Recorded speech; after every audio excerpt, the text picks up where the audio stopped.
Ah, it's always locked, but it's open. Just wait a moment before I could stop her. My daughter opened the drawer.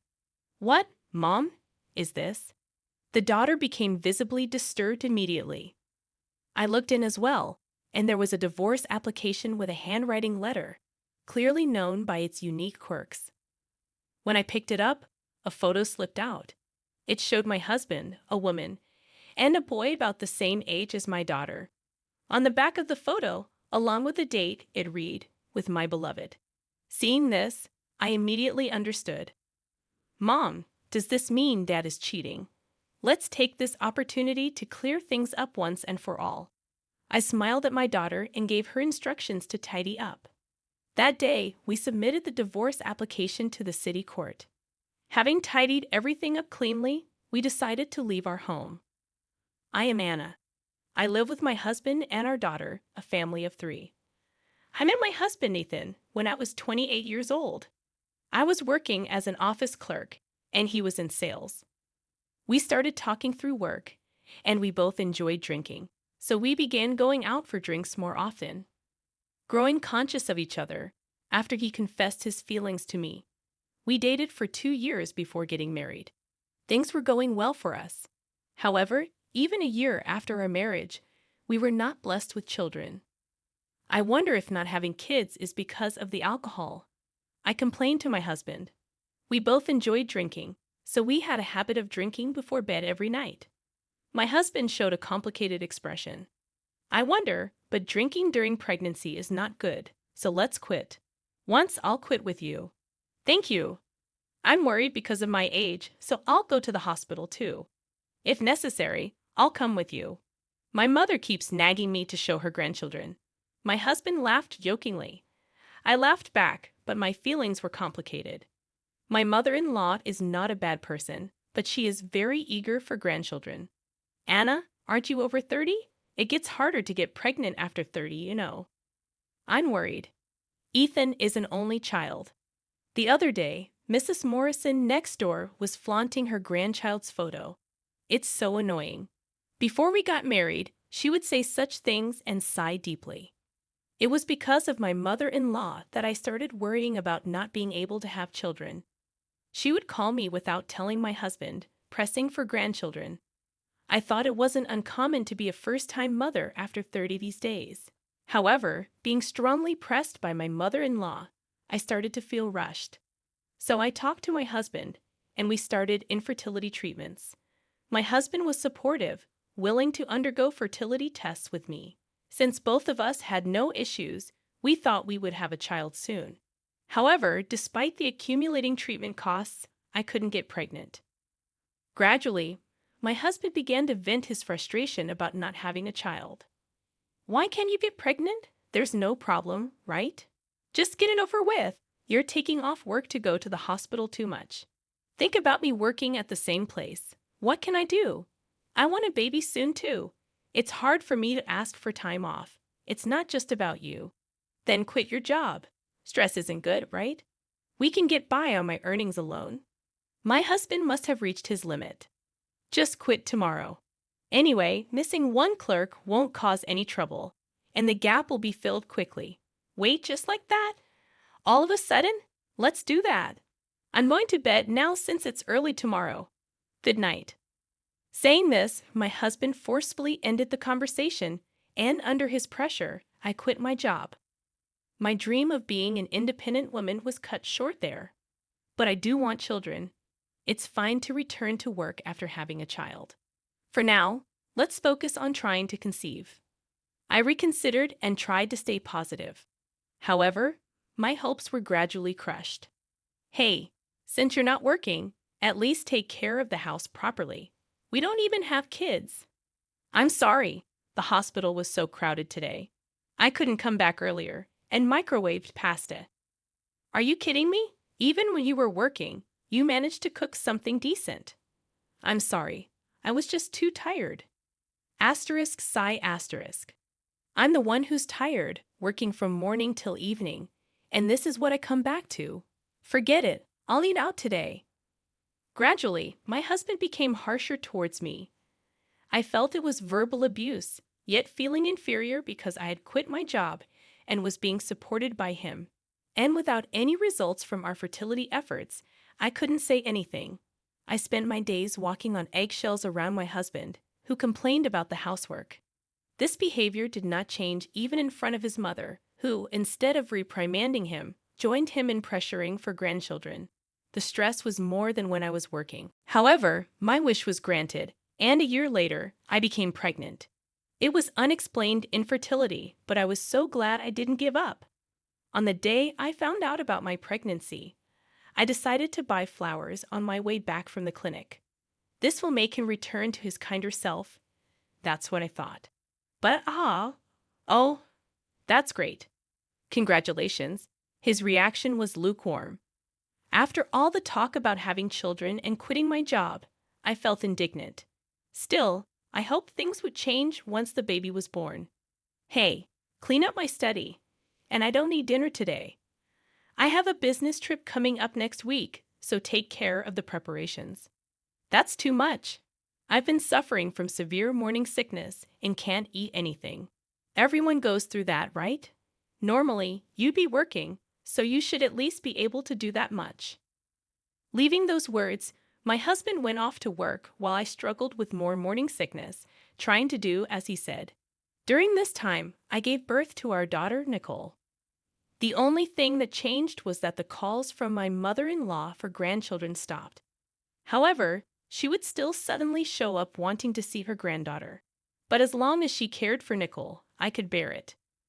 But my husband's verbal abuse continued. While I was busy caring for Nicole, he would leave the household responsibilities to me and go out to drink freely. His late nights out and unauthorized overnight stays increased. You know you're being supported by me, so you should take care of the house and Nicole. Do you think you can live on your own with a child, unable to even keep a job? No way. My husband would come home drunk and hurl such insults at me repeatedly. All I could do was care for Nicole and listen. Hearing his verbal abuse over and over, I started to believe I couldn't divorce him, thinking I wouldn't be able to raise my daughter on my own. However, as Nicole grew, I began to feel a sense of urgency. When my husband started to get angry as usual, Nicole said, "Mom," apologized quickly. She thought that would calm my husband's anger quickly, and she was right. When I apologized, he would click his tongue and leave the room. Seeing my daughter Nicole always being considerate of her irritable father broke my heart. I finally started to consider divorce. This situation isn't good for our daughter's upbringing. I decided to start working part-time in secret, thinking of saving money for after the divorce. But I didn't know what my husband, Ethan, would say if I told him I was starting a job. So I began working as a cashier at a supermarket during the mornings when Nicole was at school, making sure not to neglect the household chores to avoid complaints from my husband. Time passed, and Nicole reached the 6th grade of elementary school. I told her about the divorce plan before she started middle school. She seemed relieved. "I'm glad we can finally get away. I'm sorry for making it tough on you, but everything will be okay now. I've saved up enough money." Overwhelmed with emotion, Nicole and I hugged each other. "We'll be free soon." That's what I thought until one day. "Hey, tidy up my study." That day, Nicole was off school, and Ethan was supposed to be off work as well. However, "I'm going on a business trip starting today. I won't be back for a week." He said this and left the house with a large suitcase. It was common for him to suddenly leave for business trips.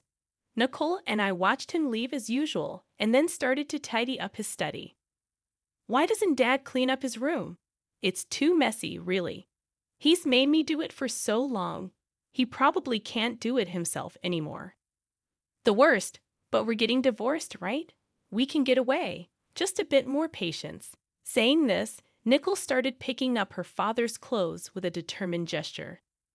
When I began tidying the desk and its surrounding papers, I noticed something unusual. The desk drawer, usually locked, was open. "Oh," as I said this, Nicole came over to see what was up. "Ah, it's usually locked, but it's open." "Oh, just wait a moment." Before I could stop her, Nicole opened the drawer. "What, Mom, is this?" She became visibly disturbed immediately. I looked in as well, and there it was. A divorce application with a handwriting letter, clearly known by its unique quirks. When I picked it up, a photo slipped out. Dad, and who is this? It showed Ethan, a woman, and a boy about the same age as Nicole. On the back of the photo, along with a date, it read, "With my beloved." Realizing the implication, I quickly understood. Nicole, possibly grasping the situation, looked up at me anxiously. "Mom, does this mean Dad is cheating?" "It seems so. But this might actually be for the best." "What?" "Let's take this chance to clean the slate completely." I smiled at Nicole and gave her instructions to tidy up. After finishing the cleanup, we decided to leave our home, packing only the essentials and arranging for a moving company to handle the rest. We moved into a short-stay apartment while searching for a place to live permanently. That day, we submitted the divorce application to the city court. From that day on, Ethan felt like an ex-husband to me. I considered hiring a detective agency, but wanting to save money for the future, I decided to look for evidence of the affair myself. My ex-husband underestimated me as I found evidence quickly. A simple search of his name brought up his social media, documenting trips in daily life, but not with me as the partner. There were also many videos and photos left on his computer, perhaps to save space on his phone. It was undeniable proof of the affair. Based on this, I sought legal advice. Then, on the day my ex-husband was supposed to return from his business trip, I received a call. "Hello? What the hell is this? What do you mean there's nothing left in the house? What did you do?" "You told me to tidy up, so I did." "Stop joking and come back. Where are you?" "I won't be returning. I'm divorcing you." "What? Why?" "You have the nerve to ask. Cheating and starting another family, and you don't know why." "How did you find out?" "You've been pretending to be on business trips. I've seen everything on your social media and computer. I even found out about the other home you have, all thanks to her parents, right?" Ethan was clearly shocked to learn how much I knew. "You were careless. You didn't think I would do something like this, did you? You'll struggle without me. How will you manage financially? A woman like you can't survive on her own." "Maybe, but it's better than staying with an abusive husband like you. I'll be taking compensation and child support from you. Please communicate through my lawyer from now on. Goodbye." I hung up. My ex-husband tried calling several times, but I blocked him. Even my mother-in-law reached out. A good wife forgives her husband's affairs. Don't make such a fuss and come back home. Forgive an affair and abuse with a son about my daughter's age? I can't do that. I won't be in contact with you or let you see my daughter. That's ridiculous. Even if you divorce, she's still my daughter. You can't take her away. This is also what my daughter wants. She suffered because of her father and doesn't want to see you either. That's absurd. Goodbye. I continued to block calls from her, feeling relieved to be rid of unnecessary burdens. I found a modest apartment for our next home and moved our belongings there. Despite using a significant portion of my funds, I felt relieved about starting anew. After moving, I initiated claims for compensation against my ex-husband. Initially resistant, my ex-husband quickly signed the documents when I mentioned returning to my previous job, which is also his workplace. Please don't do that. It'll ruin my reputation. My previous workplace is also my ex-husband's workplace. He must have realized it was only a matter of time before it became known. He signed out of self-preservation, agreeing to a lump sum payment. Then, through the lawyer, the mistress requested to meet. It seems she's quite remorseful. She wants to apologize in person. Persuaded by the lawyer's words, I agreed to meet. I chose a cafe as the meeting place. The woman who appeared was well-dressed and beautiful. "Nice to meet you. My name is Tracy Brown. I sincerely apologize for the trouble I've caused." "Nice to meet you." An awkward silence filled the air. I had no intention of forgiving her, but I was curious about her side of the story. She began to speak slowly, revealing that she initially thought he was single. When she discovered she was pregnant, Ethan confessed he was married, but promised a swift divorce. However, soon after her pregnancy came to light, he told her a divorce was no longer possible. Then her parents suggested she could still have a family with him. Able to cut ties with Ethan, she accepted her parents' proposal. In reality, we were not divorced, and the marriage registration we submitted was never processed. So, you've been with my husband for over 12 years? Yes. He had told me he divorced 10 years ago, but I continued the relationship for 3 years even after knowing about you. I am truly sorry. Now I've decided to end things with Ethan. I loved him, but I've realized I was just convenient for him. How so? The moment he knew you found out, he started treating me like a cash cow. My parents are quite generous with me, their only child, and he depended on that. Our life was largely supported by my parents, and his lies became unforgivable. I see. And this is the compensation from my parents. She handed me a white envelope. I silently accepted it. She apologized until the end and then left. Perhaps she too was fooled by a foolish man. Afterwards, my daughter and I started a new life. When I explained my situation to my part-time job, they offered me a full-time position. Nicole no longer had to tiptoe around an adult's mood at home and seemed to smile more. I too have begun to feel more at peace. What would you like for dinner tonight? I want an omelette. Great idea. All right, love you, Nicole. With ketchup in. All right, love you, Mom. We spent the evening laughing together, planning to live for each other's happiness moving forward.